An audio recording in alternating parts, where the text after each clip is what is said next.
Good afternoon, everybody, and welcome to another edition of Wine Wednesday. I'm pretty excited today because we've got some brand new Tuscan wines in that I feel like I've been waiting for about a year since we went to visit these guys. So that's one good thing. Kind of feels like Tuscany out there today too. It's beautiful today, and we're coming up to a really lovely weekend ahead, which brings me to our other favorite thing, and that's Rosé. Rosé and sunny weekends doesn't get much better than that. What do you want to talk about first, Robin? Oh my goodness. Well, let's talk about the Rosé pack first. All right. So if you get our emails, you would have seen this morning we have now selected 4 amazing rosés. And we're also putting them together as a little option in case you wanted to send it as a gift. Nice. I even wrote a little poem about it. You did? Do you want to recite it now? Or? Roses are red, violets are blue. If your mom loves rosé, then this pack's for you. Wow. How long did that take you to write? Not very long. No? I happen to be a mom, and rosé is one of my favorite things, so it was pretty easy, actually. So you're just throwing that out there. If anyone wants to buy you a rosé pack, they can go ahead and do that. If my husband is watching, this is a really great place to start. It's probably chasing kids around, but you never know. Love the pack. Looks great. If people want to do a little gift card or something, what do they got to do to make that happen?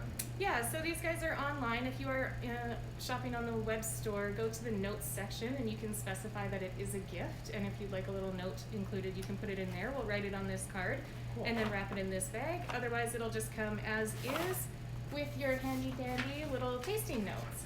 That's cool. There is a little bonus in here too. Oh yeah, what's that? Well, up at the university location, they've started hosting little weekly Zoom tastings for a wine feature. So next week, they're actually going to host it on 2 separate evenings. Okay. And they're going to talk about all these rosés. So we included, as a little bonus gift for your mom, you'll get the Zoom codes in here if she wants to pop online and listen to the tasting and join in for that. Awesome. Lots going on there. Lots going on. And you can learn about rosé, because I feel like sometimes people just think like rosé is almost like a cocktail, like it's not a serious wine. So it certainly can be. Yeah, I mean, there's lots of ways to look at rosé. We drink more and more of it all the time. I think, for sure Calgarians are, because I can see the sales going up like crazy every year. But if you look at these, you can even see like the colors are really different. The styles can be completely different. When you're shopping for rosé, it really pays to know a little bit about it and to ask questions, or if you can, get a taste of it, because not all rosés created equal, and there's like some really different styles out there, right? Like if you get the far light, really pale style of rosé versus the big heavy rich style rosé, they're like completely different wines. Completely different, and I think it's a really good point. There's still a lot of people out there that think of sort of White Zinfandel or that sort of sweeter style, or have a bit of a bad association with rosé, and it's not like that. The 4 we put in here are all French, they're all dry, and they definitely range in that style like you're talking about. Like the Catalan from Aruguli, that's a little bit closer to Spanish border, gets more skin contact, a little bit fuller, more kind of like Tavel, right? Yeah, I mean, that's a wine you could put with like a roasted chicken dinner or something. But with the Florine, that's more like, That's your cocktail. Yeah, that just wants to find a bucket of ice and a deck, right? So it really does depend. And a thirsty mom. Yeah, there you go. Lots of those out there, I'm sure. Lots watching right now. All right, I love it. So great little pack of rosé. Great way to say thanks to mom and make her feel special. And we can get those delivered like next day for you. So really super handy way for you to get Mother's Day taken care of real fast and easy. Mm-hmm. I think I can even get away with that this year.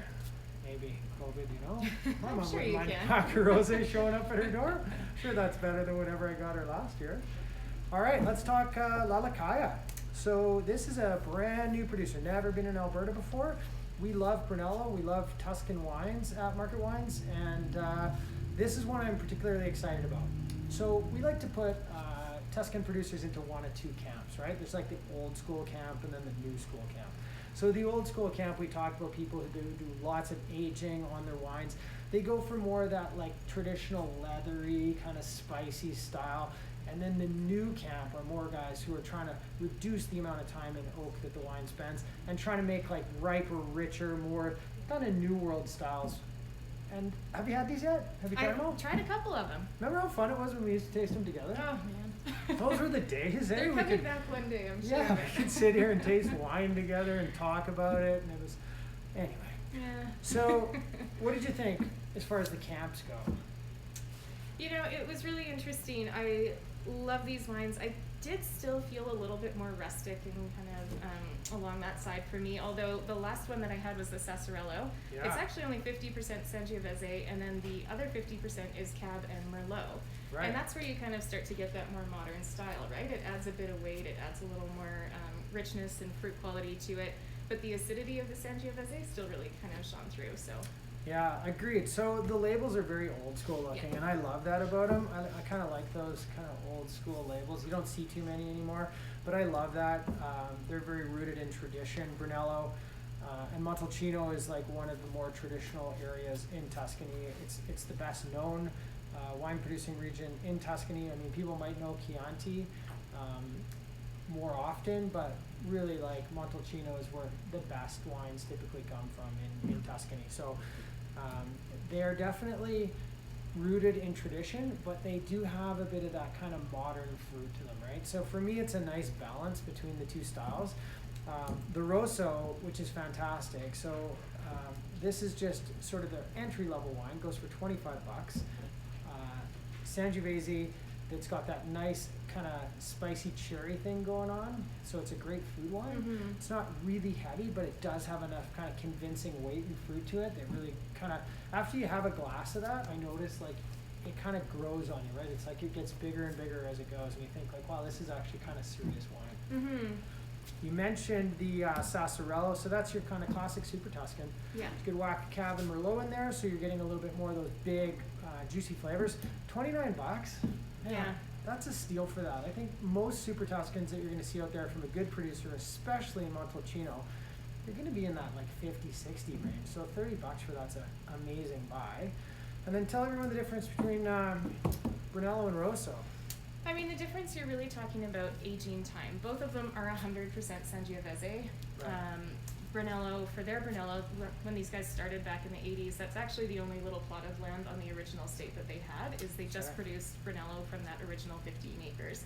Now, as they've kind of expanded, they added a little bit more in the early 2000s, and that's where we're starting to get the Rosso di Montalcino. So, little less aging time and kind of that declassified Brunello. Yeah, I like to explain it. Like Brunello is the serious wine, usually needs a little bit of time. This is 2015, so it's an exceptional vintage, but also a very warm vintage. So the nice thing is, it's a big, rich, heavy wine, but it is a little more approachable than the average vintage in Montalcino. So this at now 6 years old, it's starting to turn that corner a little bit where you could, you know, if you decanted it or maybe had a meal around it, I think that would be something you could approach a little bit younger. But ideally, you're going to pop that in the cellar and forget about it for 5 years. The Rosso is kind of like the mini Brunello, right? So these are released a lot younger. So whereas this is $68, this is $33, so about half price. And for that, you're getting grapes from the same area. Maybe not the best vineyards, but still really good vineyards from within the Montalcino DOC. Less aging, brighter, fresher. I thought this was really good. Yeah. Yeah, that is really fun. It's like a kind of a little taste of Brunello without having to wait the long time and pay the big bucks. So if you like Super Tuscans, if you like Brunello, got some brand new stuff to try, which doesn't happen all that often. So I'm pretty excited. I've been busy trying these. This is a great week. Yeah. I'm happy. We got lots of good weeks coming our way. We have all kinds of new wines coming in every week. It's sunny out. What's not to love, right?